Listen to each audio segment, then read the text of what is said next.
Two sanitation workers were collecting trash when they suddenly discovered human skeletal remains in a garbage bin. The discovery terrified them, and they immediately called the police. After examination by the medical examiner, it was determined that the deceased was a female, approximately 20 to 25 years old, who had died about 36 hours earlier. This puzzled Detective Nick. How could a body decompose so severely in such a short time? The police then used advanced technology to reconstruct the victim's facial features. When Pete and Lisa saw the face on the screen, it looked familiar. Wasn't this the owner of a jam shop near the police station? Meanwhile, the medical examiner discovered clean cuts on the bones, appearing to be the work of some kind of machine. Searching for useful clues, Nick visited the jam shop. Through questioning, he learned that the shop was jointly managed by Mary and Jenny. When Mary heard about Jenny's death, she appeared deeply saddened. Nick asked Mary when she last saw Jenny. Mary said Jenny had gone to the hospital for a checkup 2 days ago and had disappeared after that. Mary told Nick she thought the butcher from the meat shop across the street was suspicious, as he often pestered Jenny. However, when Nick went to question the butcher at the meat shop,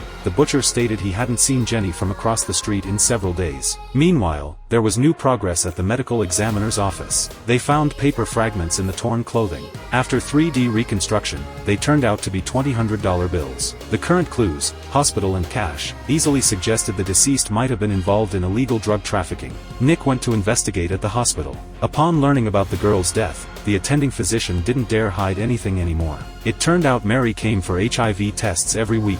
Jenny's shop had been operating at a loss due to poor management, so she had reluctantly turned to prostitution. After scanning the victim's bones, the medical examiner's office found that the knife marks on the skeleton had consistent angles and cuts. Through 3D analysis, they discovered the spacing between cuts was uniform when the victim was dismembered. After adjusting the model's orientation, they found the victim had been cut precisely 18 times. Only a machine could achieve such precision and speed. No human could do this. At this point, Lisa had already begun to guess the answer. Lisa and Nick returned to the jam shop once more. There was a mixer in the shop. When Lisa turned on the mixer, she discovered that the spacing between the mixer's blades matched exactly with the wounds on the victim's body. They determined that Jenny had been killed by this machine. Faced with irrefutable evidence, Mary stopped denying and finally told the truth. 3 days ago, Jenny had told Mary she wanted to sell the shop, but Mary wouldn't allow it. They had an argument, and during the struggle, Jenny accidentally fell into the mixer. Afraid of taking responsibility, Mary packaged the body and threw it in the garbage bin.